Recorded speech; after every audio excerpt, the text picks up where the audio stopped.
Ce programme vous est présenté par France Bleu Loire-Océan. Première radio sur l'infotrafic en temps réel. À retrouver sur le 101.8.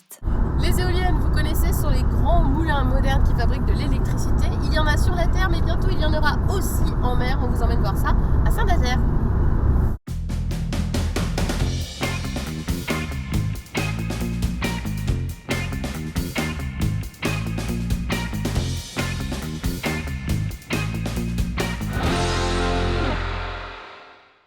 Bonjour à tous et soyez les bienvenus dans Sur Place, l'émission qui se déplace au gré de l'actualité. L'actualité aujourd'hui, c'est une visite de presse à Saint-Nazaire. Saint-Nazaire, vous connaissez bien sûr ces paquebots, ces avions. Vous allez découvrir ces éoliennes en mer. Une visite de chantier dans le port de Saint-Nazaire, puis à Montoire de Bretagne pour découvrir la fabrication de la première éolienne en mer de France.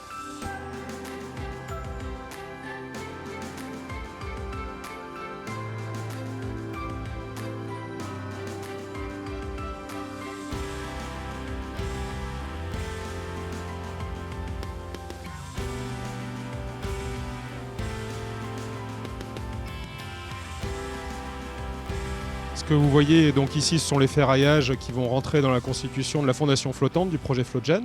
Donc le flotteur en béton armé qui supportera l'éolienne qui sera installée in fine sur le site du SEMREV. Et donc là, nous sommes en train de créer, de construire en fait cet ouvrage en béton. Vous vous tenez en ce moment même sur la dalle en béton qui est le fond finalement de cette fondation flottante. Et ce que vous voyez derrière en cours d'assemblage sont les ferraillages des murs. Et on est en train aujourd'hui de réaliser le premier bétonnage d'un de ces murs. L'ensemble de l'opération a démarré en septembre passé et on doit réaliser ou compléter la construction du flotteur à la fin du mois d'avril, qui est la date à laquelle il sera mis à l'eau en passant dans la forme écluse Joubert à l'entrée du port de Saint-Nazaire. C'est une technologie innovante pour vous, que ce béton-là. Ce béton en particulier, le matériau est effectivement un peu innovant. On utilise un béton allégé avec des agrégats allégés qui sont des schistes expansés. Et on utilise également un matériau qui est un béton autoplaçant, donc particulièrement fluide, pour pouvoir être mis en œuvre dans les aciers de la façon la plus optimale possible et pour permettre également d'avoir une bonne durabilité de la fondation flottante quand elle sera installée en mer sur le site. Mais parce qu'on se dit du béton en mer, c'est peut-être pas très bien, c'est pas très bon pour l'environnement, il n'y a pas de contre-indication. Ah non, pour l'environnement il n'y en a pas. D'ailleurs, vous voyez, les quais sur lesquels on se trouve sont en béton. Il y a énormément d'ouvrages en béton en milieu marin, celui-ci en est un autre. On a construit nous-mêmes une barge en béton qui est depuis 20 ans sur les eaux du golfe de Guinée au Congo. Non, il n'y a absolument aucun enjeu sur l'impact environnemental et on a des structures qui sont très très durables en béton, donc qui arrivent à durer dans le temps avec de bonnes caractéristiques sans aucune difficulté. L'intérêt du béton également, que ça permet de créer une filière de construction locale et donc d'avoir des retombées économiques et des emplois ici sur le port de Nantes-Saint-Nazaire. Alors Bouygues, on connaît plutôt pour le BTP que pour les EMR, pour parler que en sigle. C'est un potentiel de développement important pour vous, les énergies marines renouvelables ? Oui, en fait, on réalise beaucoup de projets maritimes, de viaducs, de ports, et on pense que les EMR sont également un exutoire assez naturel pour ces savoir-faire de mise en œuvre de grands projets en milieu maritime. Et Flogen est la parfaite illustration de tout ça. On amène un savoir-faire spécifique. On pense que le béton est un matériau qui est très très compétitif et concurrentiel pour l'utilisation en milieu marin. Et donc on vise à amener nos savoir-faire à ce nouveau pan industriel que sont les EMR, de sorte à pouvoir matérialiser les baisses de coûts que tout le monde attend pour voir ces technologies devenir une réalité demain à grande échelle.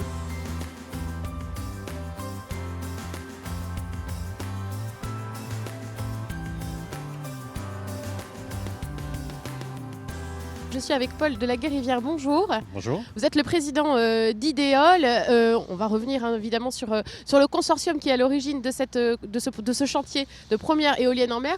J'avoue que c'était pour moi déjà un scoop de dire qu'il n'y a pas encore en France d'éoliennes en mer. On peut revenir là-dessus parce qu'on a un peu l'image qu'on imagine déjà qu'il y a des éoliennes un peu partout, mais non, il n'y en a toujours pas.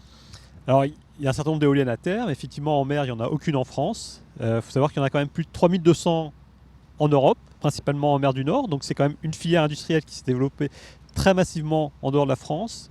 En France, il y a un certain nombre de projets qui sont en cours de développement, mais qui ne sont pas encore en phase de construction. Donc Flogen sera la première et est actuellement en construction et devrait être mise à l'eau avant la fin de l'année. Donc il y a déjà un projet en Loire-Atlantique d'éolien fixe, au large qu'on appelle le banc de Guérande. Là, c'est de l'éolien flottant. C'est quoi les caractéristiques ? Comment ça marche de l'éolien qui flotte ? L'éolien flottant, en fait, on pose l'éolienne sur un flotteur et on met un système d'ancrage qui maintient l'ensemble en position pour éviter qu'il dérive. Donc ça permet de développer des projets sans la contrainte de profondeur. L'éolien posé, on prend un pieu métallique et on le pose, on l'ancre sur le fond. Donc c'est des technologies qui marchent à peu près jusqu'à 40-50 mètres. L'éolien flottant permet de s'affranchir complètement de cette contrainte et donc de développer des projets plus loin des côtes, avec moins d'impact visuel et moins de conflits avec les autres usagers de la mer. Et on sait que ça peut être un problème dans l'éolien, l'incidence paysagère. Les riverains n'ont pas forcément envie d'avoir une éolienne face à leur fenêtre. Donc là, on s'affranchit de cette contrainte aussi. Exactement. Alors, on est justement sur le chantier avec cette éolienne qui est en train d'être construite. Qu'est-ce qu'il y a là derrière nous? Vous pouvez nous expliquer le chantier qui est en cours? Donc une des particularités de notre technologie, c'est que c'est un flotteur en béton. C'est pas un flotteur en acier. Et donc c'est le chantier de construction de la coque en béton. Chantier qui a lieu sur le port de Saint-Nazaire. On construit directement sur des barges, on ne construit pas sur un quai, on construit directement sur des barges. La construction va durer à peu près 8 mois et l'ensemble de la coque en béton après sera mise à l'eau dans la forme Joubert à la sortie du port de Saint-Nazaire avant d'être remorquée après au large sur le site avant qu'on ait installé l'éolienne dessus. Voilà, le site qui est piloté par l'école centrale au large du Croisic, le site SEMREV. Quelles sont les dimensions de cette éolienne? Pour l'instant, elle est en cours de construction, mais c'est assez impressionnant. Alors, l'éolienne elle-même est une petite éolienne pour ce qui se fait en mer. C'est une éolienne de 80 mètres de diamètre. Le flotteur en lui-même est un carré qui fait 36 mètres par 36 mètres et à peu près 10 mètres de haut. Donc il est assez impressionnant quand on est à côté en phase de construction, mais une fois quand on est en mer, il faut savoir qu'il n'y aura que 2 mètres qui va dépasser du niveau de la mer. Donc on est sur une solution qui est extrêmement compacte et à très faible tirant d'eau. Avec une possibilité de fournir combien d'énergie par rapport à d'autres éoliennes? Alors on est sur un projet démonstrateur, donc on a une éolienne de moyenne capacité, on va dire, une éolienne de 2 MW, donc c'est équivalent à ce qui se fait sur des éoliennes à terre classiques. Il faut savoir que sur l'éolien en mer, on est sur des éoliennes de très grande capacité. Donc derrière ce démonstrateur, les développements commerciaux se feront avec des éoliennes 5 fois plus grandes en termes de capacité et à peu près 2 fois plus grandes en termes de taille de rotor. Alors vous l'avez dit, là c'est encore une phase de démonstration, on est encore en test. Quand est-ce qu'on peut imaginer que ces éoliennes en mer connaîtront un développement commercial et que notre énergie sera fournie par des éoliennes en mer? Alors il y a un certain nombre de projets qui sont en cours de développement dans le monde, donc c'est une filière qui est en train de s'accélérer avec des déploiements en Écosse, au Japon, en France. La France est un des leaders mondiaux dans ce domaine. Au cours de l'été, la ministre de l'Environnement a notamment annoncé l'attribution de 4 projets pour des fermes pré-commerciales. Donc on est sur 4 unités, 4 éoliennes, avant un déploiement donc plus massif. Ces projets-là de 4 unités seront en construction et seront installés entre 2020 et 2021. Et derrière, il y a également l'annonce début novembre par le ministre de l'Environnement d'un lancement d'appels d'offres commerciaux en France, avec des concertations qui sont en cours par Façade Maritime pour identifier les sites les plus favorables. Ah, voilà pour le calendrier, on va dire commercial. Pour le calendrier de cette éolienne en particulier, elle devrait être mise à l'eau d'ici la fin de l'année, c'est ça? Oui, elle va être mise à l'eau d'ici l'été à peu près et raccordée au réseau et mise en service avant la fin de l'année. Donc elle va fournir de l'électricité concrètement, elle va être utile. Elle va fournir de l'électricité. Le câble d'export électrique a déjà été installé. Donc le câble d'export électrique qui relie le site situé à 20 km de la côte à une sous-station qui est au niveau du Croisic. Et donc l'électricité produite sera injectée directement sur le réseau. Alors on est tenté, c'est vrai, de comparer les différentes solutions énergétiques. Alors il y a l'éolien, il y a aussi le nucléaire. C'est pas étonnant que l'éolien en mer se développe aussi au Japon. Est-ce que c'est une solution un peu alternative aussi à la fourniture d'énergie par le nucléaire? En fait, c'est une solution complémentaire. En fait, on est sur des mix énergétiques qui se composent d'un assemblage de différentes sources d'énergie. Chacune a ses avantages et ses inconvénients. Donc il y a de la place pour tout type d'énergie. Il est clair qu'aujourd'hui, l'éolien en mer est une source d'énergie très compétitive, ce qui fait que ça se développe très massivement un peu partout dans le monde. On est sur, rien que l'an dernier, plus de 13 milliards d'euros qui ont été investis sur l'éolien en mer, notamment en mer du Nord. Donc c'est une filière de plus en plus compétitive. À titre de comparaison aujourd'hui, un projet nucléaire type EPR, nouvelle génération, comme EDF, est en cours de déploiement en Angleterre, et autour de 120 € du mégawattheure. alors qu'il y a des projets en éolien en mer qui ont été attribués cet été au Danemark et aux Pays-Bas, entre 50 et 70 euros du mégawattheure. Donc on voit vraiment qu'on est sur une filière très compétitive.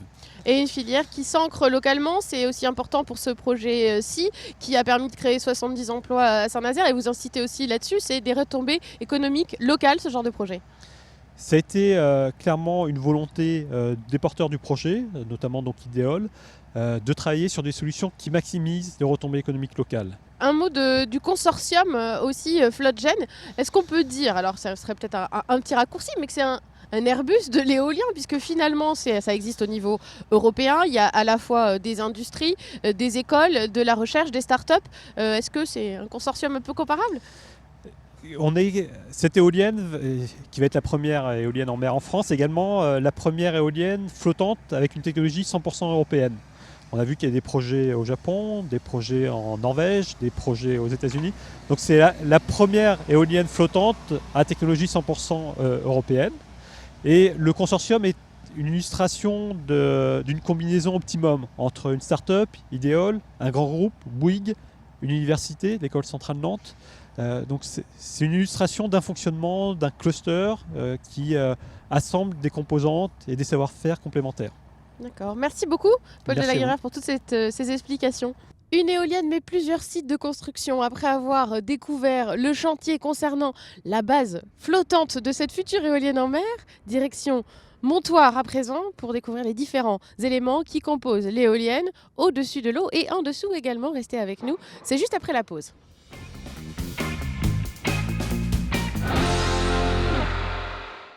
Ce programme vous a été présenté par France Bleu Loire-Océan, première radio sur l'infotrafic en temps réel. À retrouver sur le 101.8.